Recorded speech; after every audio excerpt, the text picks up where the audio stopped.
This route avoids road closures on M4. You are on the fastest route. You should reach your destination by 7:27. Continue for 1.5 miles.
In 1/4 mile, keep right to continue towards Tons Lane, A355.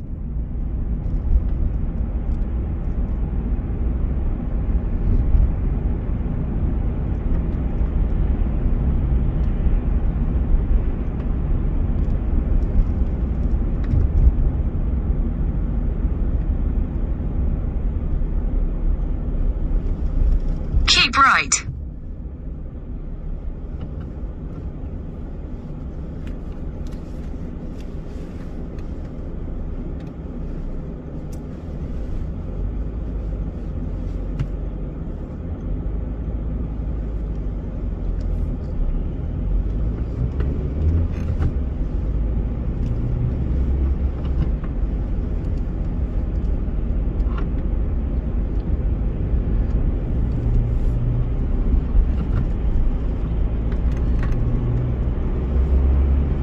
In 1/4 mile, at the roundabout, take the second exit onto A355.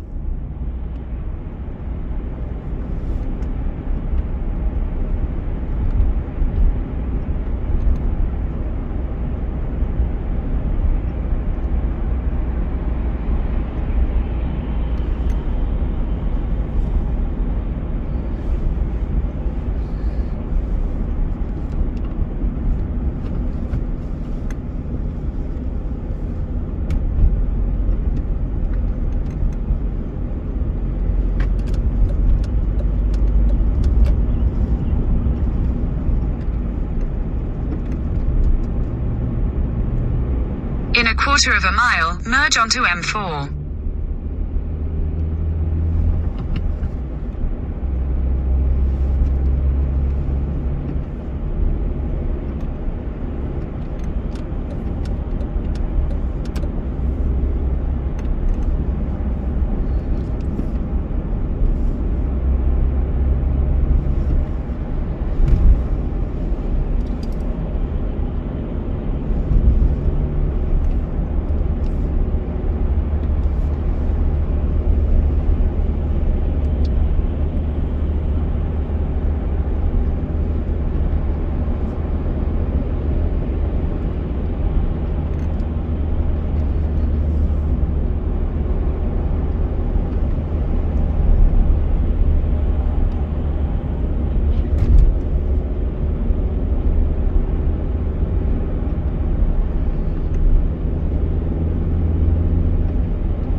In 2 miles, at junction 5, take the A4, B470 exit to Colnbrig, Langley.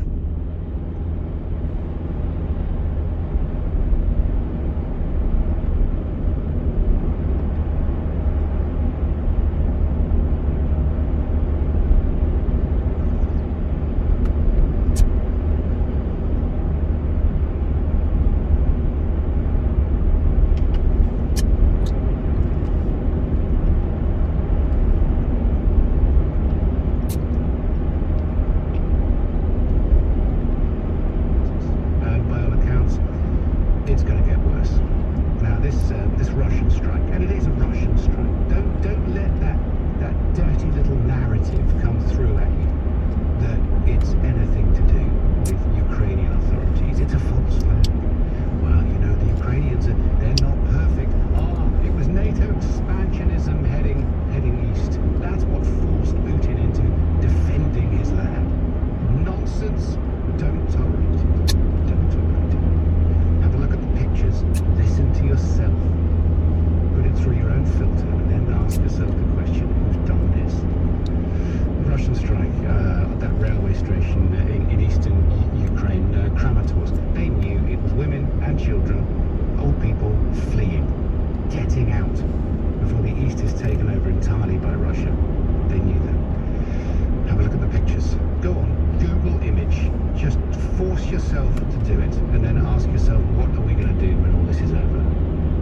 52 people, 5 children reported to have died in the attack. Numbers vary. Funny thing is, when you blow a body apart, it's very, very difficult to ascertain how many people were there. You understand? Let's be very graphic this morning. That's the... In a quarter of a mile, at junction 5, take the A4, B470 exit to Colnbrig, Langley. These are names which will now live long in infamy, I'm afraid.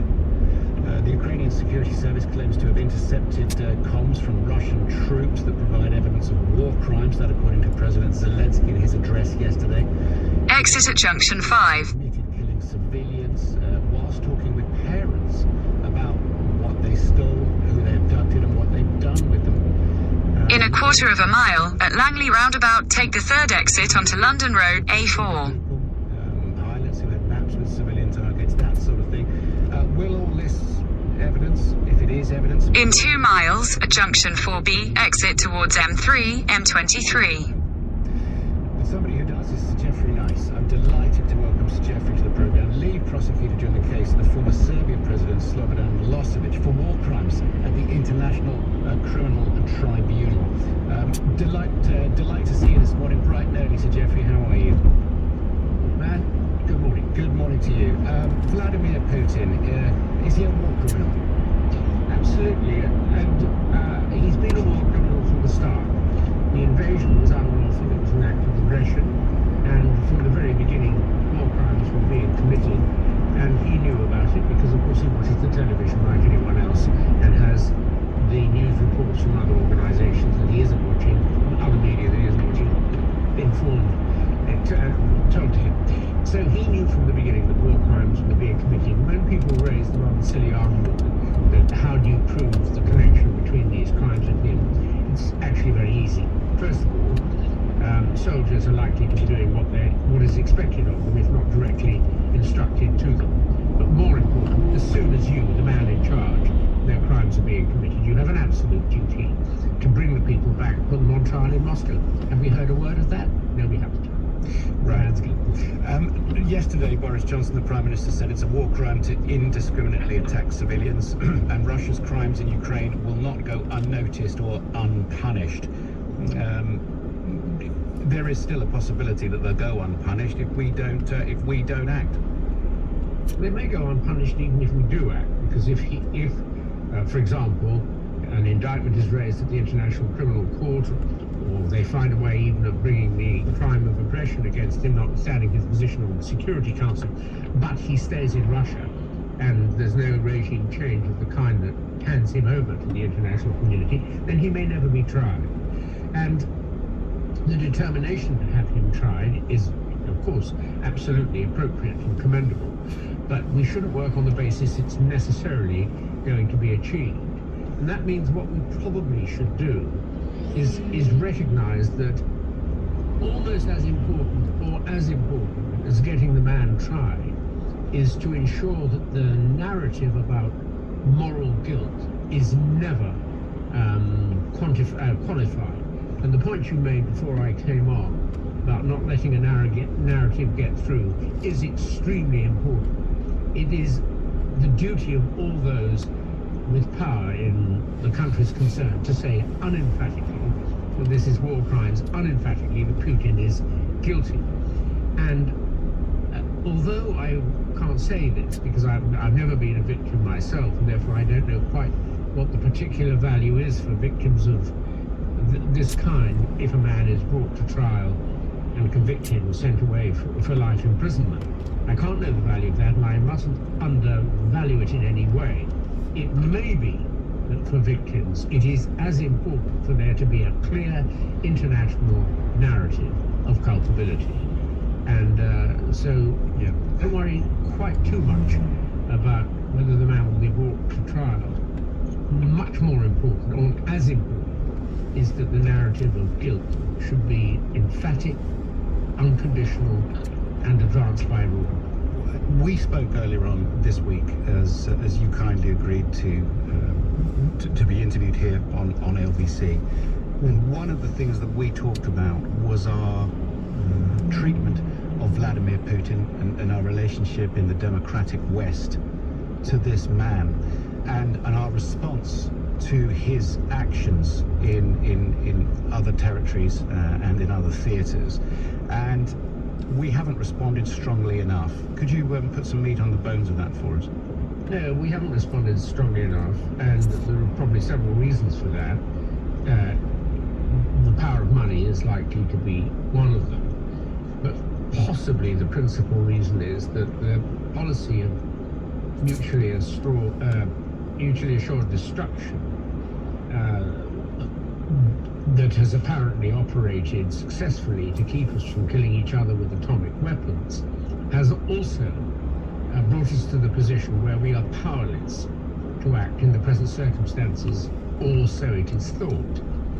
And this is a pretty absurd position. Now, it may have been one of the reasons why Crimea, the invasion of Crimea, went unnoticed, and other incremental attacks by the Putin regime in Georgia, for example, have gone undefended and unattacked by us.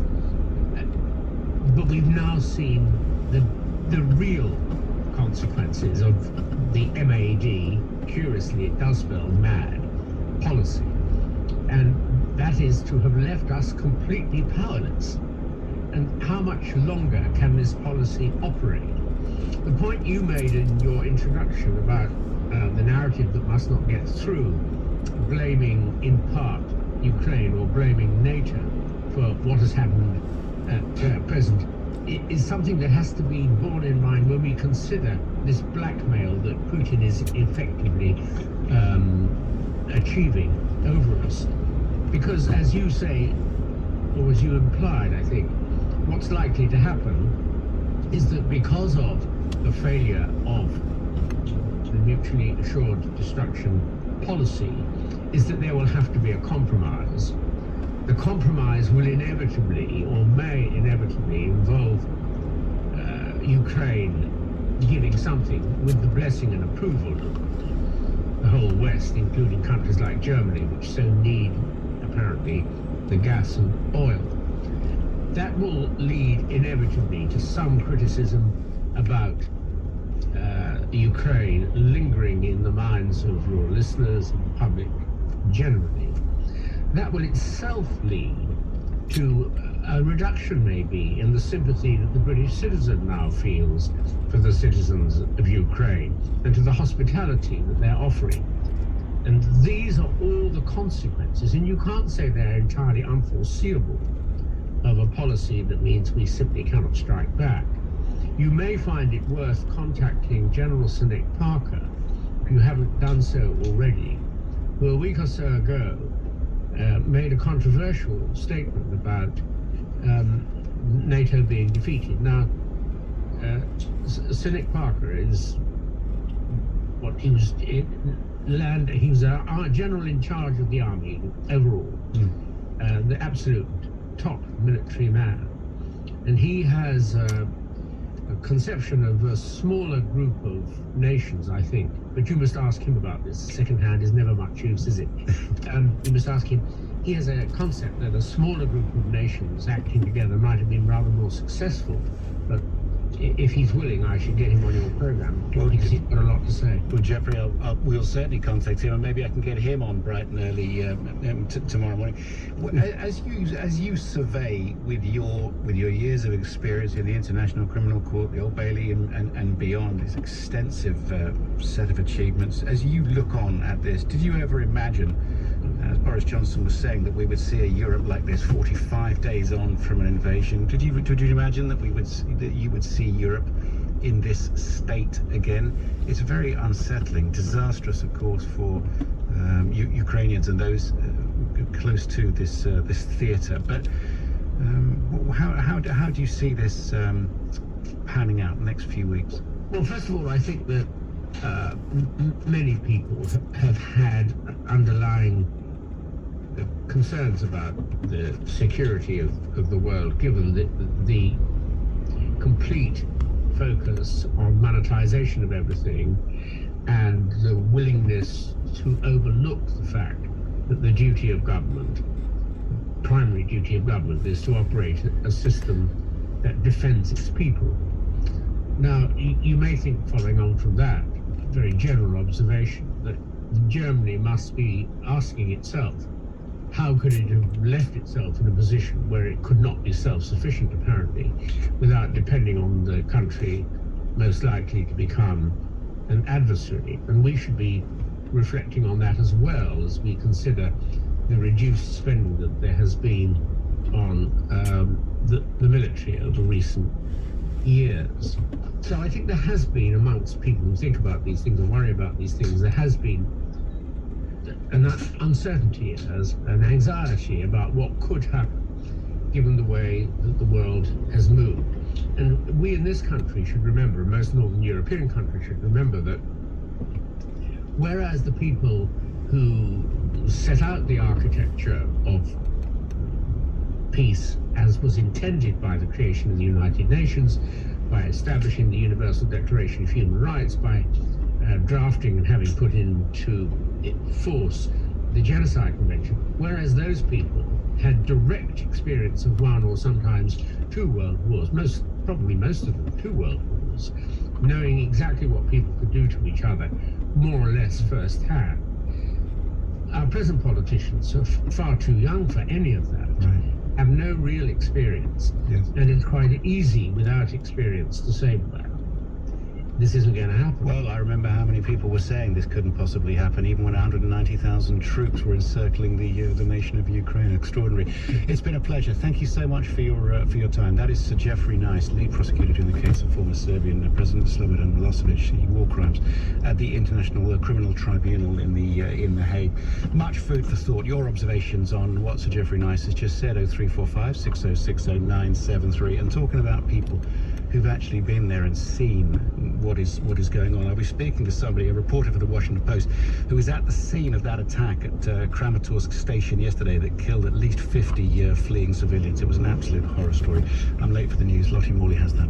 Rishi Sunak's wife says she will now pay UK tax on her global profits after it emerged she had non-dom status. Ukraine is demanding a tough international response to a missile strike on a train station which killed at least 50 people. And a Kinder chocolate factory in Belgium has been ordered to close after it was linked to dozens of salmonella cases. LBC weather: a bright and dry start for most and a high of 12 degrees. In 300 yards, at junction 4B, exit towards M3, M23. At junction 24 for Potters Bar. That's because of a broken down car. And in Walsall Cross, the Great Cambridge Road is closed from Baltimore Lane to Winston. Exit at junction 4B, then keep right at the fork. Closed until the early hours of Monday morning. Now that also affects the western side of the roundabout and the exit slip road clockwise and the entry slip road anti-clockwise. They're all going to be closed this weekend. There's been an accident in Leytonstone, meaning the high road is closed from Beechcroft Road to Ferndale Road, and in South London, Westwood Hill is closed in Crystal Palace. It's all because of an accident and Keep right at the fork. from Westow Hill to Sydenham Hill. This is LBC. This year on Sky Sports Golf, witness all 4 days of the Masters live. Continue on M25 south for 1.5 miles. 14 different winners from the last 15 Masters tournaments. Which way will it go? Witness all the unpredictability. It's rolling. Exclusively live on Sky Sports Golf for £80 extra a month. The Masters, live from the 7th to the 10th of April. Search Get Sky Sports. Oh my goodness. Wow. See Sky.com for details. Sky.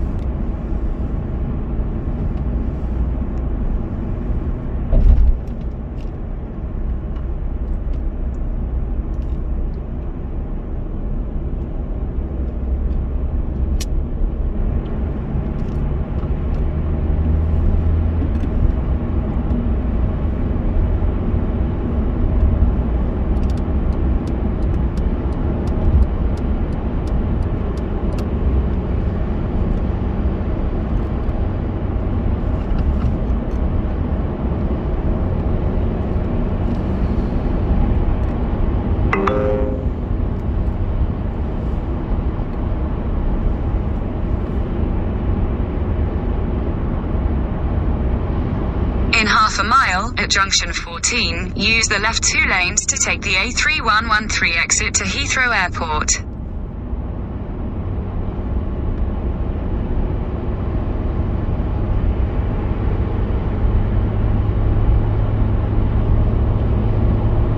Use the left 2 lanes to exit at junction 14, then keep right.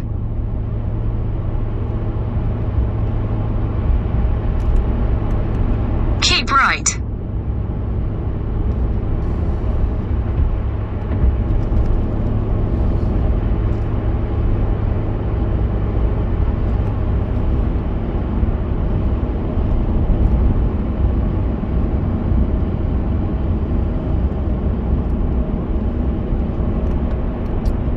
In a quarter of a mile, at the roundabout, take the first exit onto Airport Way, A3113.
In a quarter of a mile, at the roundabout, take the second exit onto Southern Perimeter Road.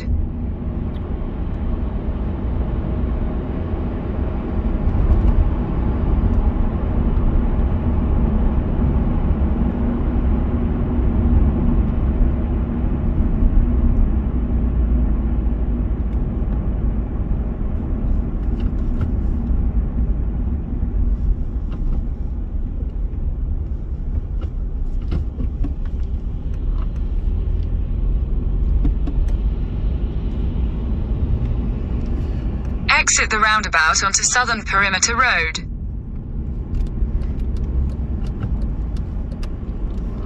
In 300 yards, at Western Perimeter Road roundabout, take the second exit and stay on Southern Perimeter Road.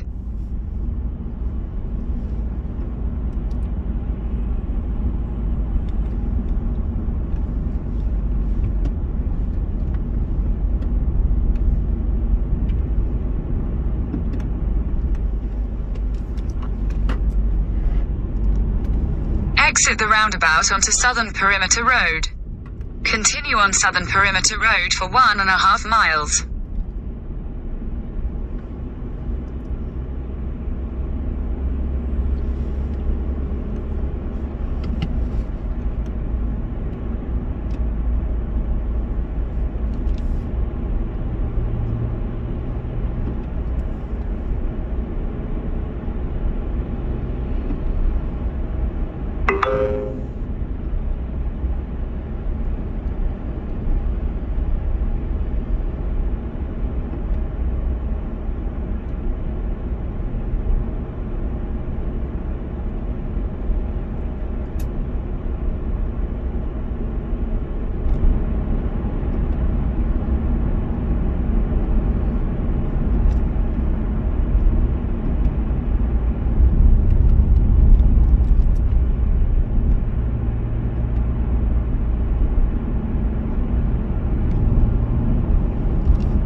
In a quarter of a mile, at the roundabout, take the third exit onto Beacon Road.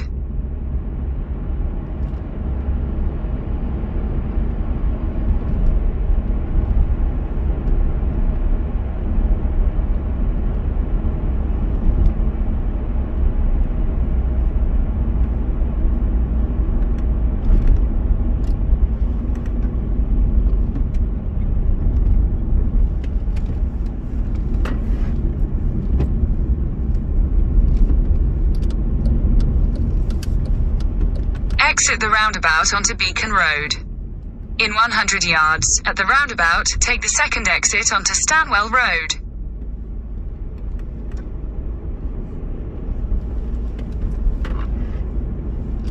Exit the roundabout onto Stanwell Road. In half a mile, turn right onto Great Southwest Road, A30.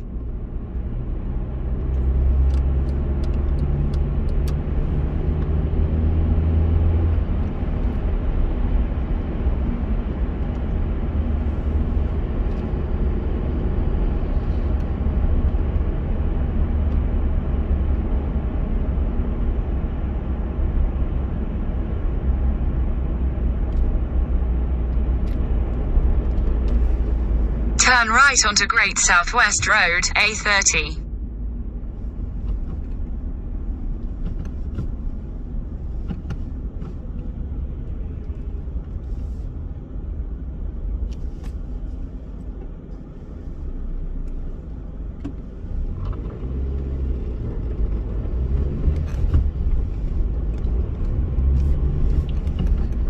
In a quarter of a mile, at Clockhouse Roundabout, take the first exit onto Staines Road, A315. In 200 yards, turn left onto Hatton Road.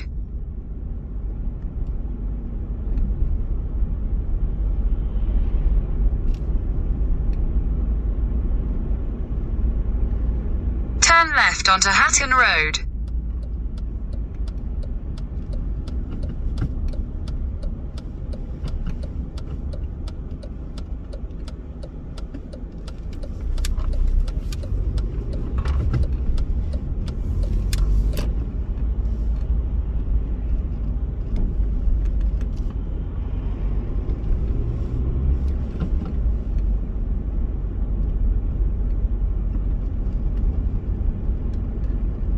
Turn left onto Staines Road, A315.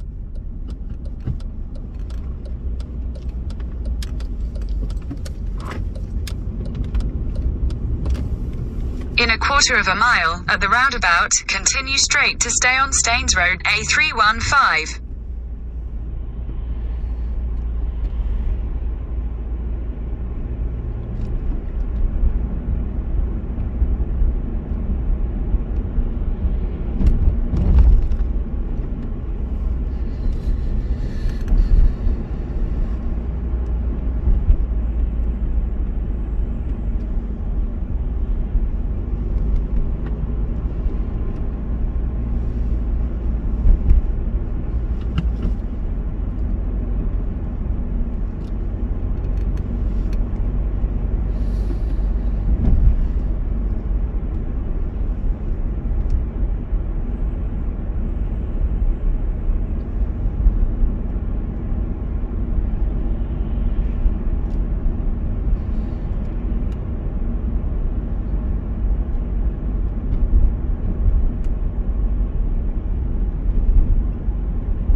In a quarter of a mile, turn right onto Shaftesbury Avenue.